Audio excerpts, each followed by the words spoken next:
What's up, guys? Welcome back. Sprite Zero, cheers for you. You know, opening day for a lot of stuff is right around the corner, and we've been doing some talking about what to do before opening day. But I think it's just as important to talk about some shit you just shouldn't do before opening day.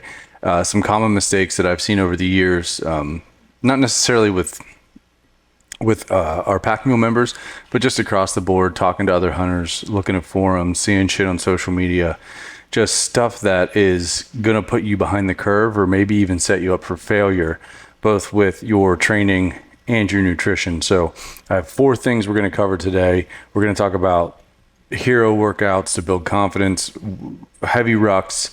We're going to talk about weight cuts. Don't do it. We'll talk about why. And, some guys just stop training, and we're going to talk about why all of that stuff is silly. I have an email. This podcast will go up for the email, going out to my email list about this later this week as well, on Friday actually. And so if you're not already on our email list, why wouldn't you be? I send out 5 a week, all training based. I'm not going to spam you. Of course, I want you to sign up to train with us. That's part of the deal with the email list, but you're going to get a lot out of it, even if you never train with us. And I'll put all of the free resources that get you onto our email list in the show notes. That's, the hunter's field test, which is our one of our basic fitness assessments. You're going to see the pack capacity calculator, which tells you about how much weight you should carry right now based on the outcome of your 10-minute step-up test.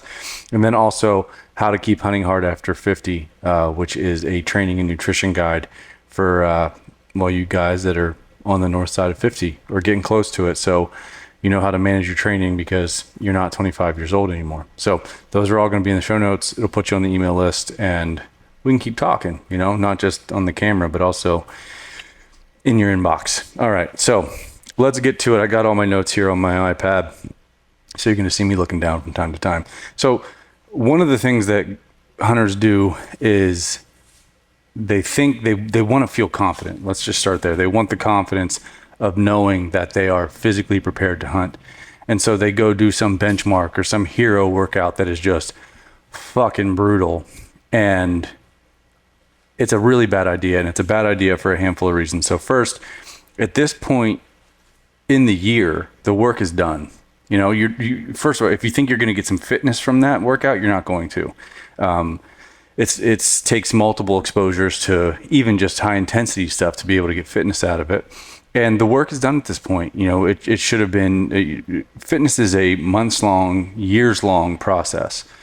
And if you haven't been consistent with the work up to now, doing some crazy asshole workout isn't going to get you where you want to be. But I think a lot of times, like I said, guys want the confidence of going and doing something that they feel like they survived that. And one of the things that can happen and likely will happen, because if you think about it, if you're searching for that confidence, it means, well, you have to search for the confidence, right? You don't already have it because you didn't just do the work. You don't know that you've done everything that you need to do to prepare. You haven't been consistent with your training. You haven't been doing the right stuff. So you're going on a search. So what happens is guys go and do these workouts and get shellacked.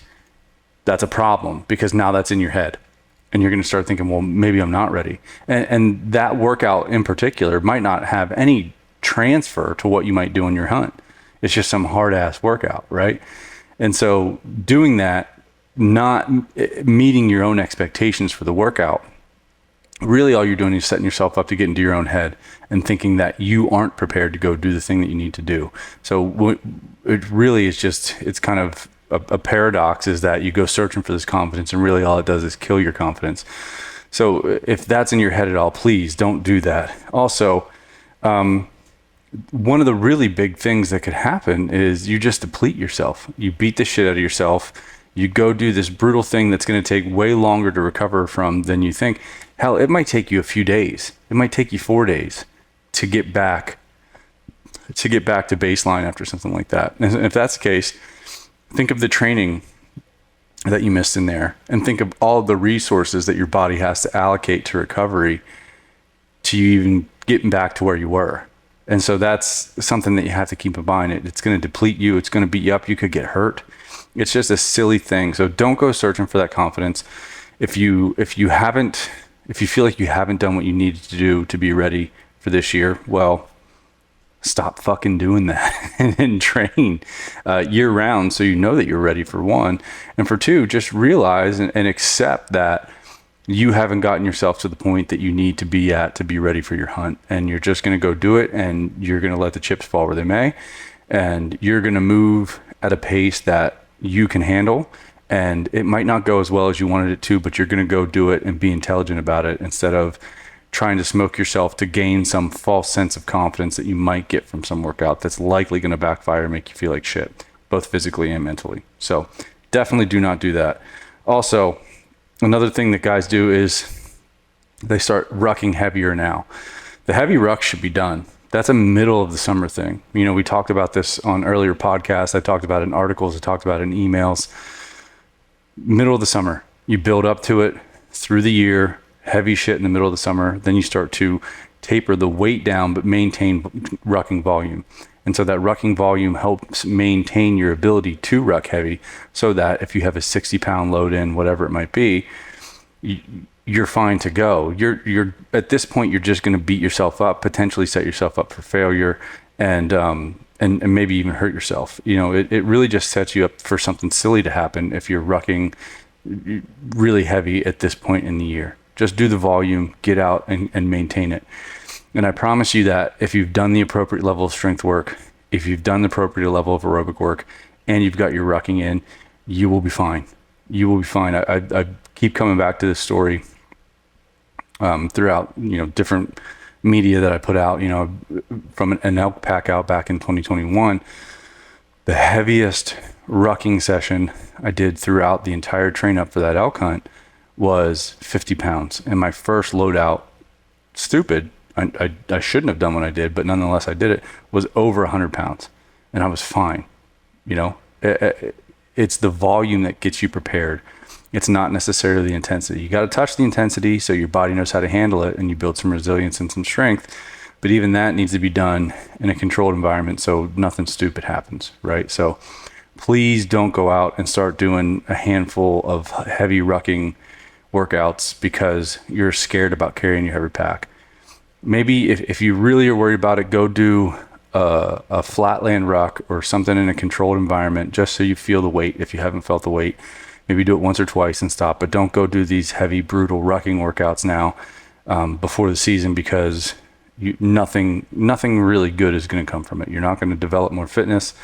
All you're going to do is beat the piss out of yourself, and maybe even, like with the hero workouts or whatever, kill your confidence because of how brutal it feels. Just continue with your training volume, be smart about it, and within the next year, when you train up for next hunting season, follow a smarter path with rucking weight, so that you know by this point in the year, if you got to do an 80-pound pack out, if you got to do a 100-pound pack out, you've put in the work to be able to do the shit that you need to do. Okay? Number 3, this is one that guys do a lot because they realize that they haven't been as good about their weight throughout the year as they needed to. They're eating bear claws 2x2 and just eating them. So they start to aggressively cut weight here in like the final month, handful of weeks, whatever, a few weeks before the season. And it's a bad idea. It's going to kill your performance. Aggressive weight loss kills performance. Dehydration is going to be a factor. And you start to lose cognitive and physical performance at as little as 2% dehydration. So keep that in mind. You're going to deplete yourself. You're going to deplete your body of resources. You're not going to have what you need to go into a hunt refreshed and ready to go. So don't aggressively cut weight. If you've been on a little bit of a weight loss thing and you're averaging half a pound to a pound per week, that's fine. You can maintain that. Your body's pretty adapted to it, and you're not going to be stealing resources from yourself. But you're like, I'm going to go lose 10 pounds in 2 weeks to get ready for this hunt. You're going to be in big trouble. Okay. You're going to go in depleted. You're going to be fatigued. I'd bet $7,000 to $8,000 that you're going to be dehydrated. I don't know where I came up with those figures, but that's the first things that came to my mind. So Don't do that. Don't try to aggressively cut weight. If you know you're heavier than you need to be, just accept that and realize that you're better off carrying that body weight than you are trying to deplete yourself over the next couple of weeks, because you'll be further behind the 8 ball. And again, just like we talked about with the other stuff when it came to fitness, move at a pace that you know you can move at, carry a load that you know you can carry, and realize that you might have to adjust your expectations for what you're able to do, because you're just not in the spot that you want to be in. But if you try to aggressively cut weight between now and the season, you will be in a worse spot. I can damn near guarantee that to you. So don't aggressively cut weight. If you're on a trajectory, you're probably fine to maintain it, but don't think that you're just going to drop a bunch of weight in these next couple of weeks and everything's going to go fine. It's going to be a bad deal. So please do not do that to yourself. Sprite Zero sip. Give me a second. Getting a little dry over here. I'm not going for sponsorship anymore. I gave that up. I don't think I'm their guy, but I still really like it. Number 4, don't stop training. A lot of guys will just stop training in these last few weeks before the season and think that it's okay, or maybe they need it to recover or whatever it might be. It's a bad idea. You need to keep your nervous system primed. You need to keep your energy systems primed. Now, if you've been training consistently, you've been training relatively hard, then yeah, a taper is likely a good idea. It's something I've been talking about recently, cutting 30% first week back to a total of 50% of a volume cut in the second week.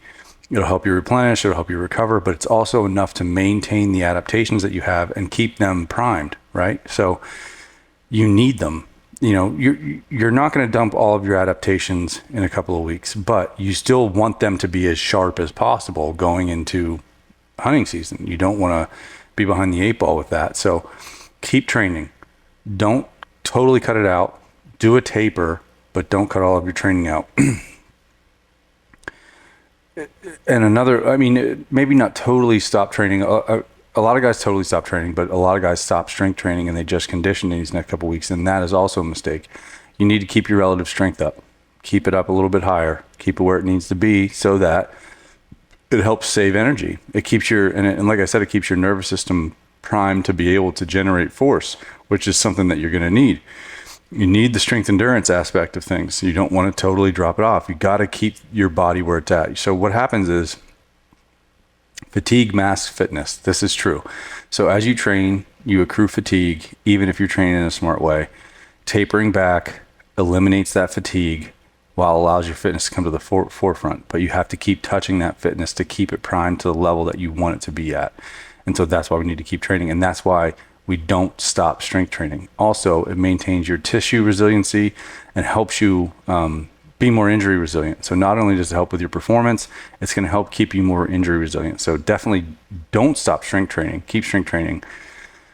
Cut back your volume, but continue to train if you're about 2 weeks out from your hunt. About 2 weeks out from your hunt is where you really need to start to taper. I mean, that should be, we're not doing some big 100-mile race or some endurance race or something like that, but at least a moderate taper like I'm talking about is going to be a really, really good idea to have you as primed as possible to go hunt. Okay, so don't stop training, just cut your training back, and definitely continue to keep strength training. Okay, that is all for this episode. Just wanted to hit you guys with this quick one and get out in front of some of these mistakes that guys tend to make. Again, all of our free resources are in the show notes for this episode. Go get whichever one appeals to you right now, whatever you need, and that'll put you on the email list, and I will be talking to you over there. As always, thanks so much for watching and listening.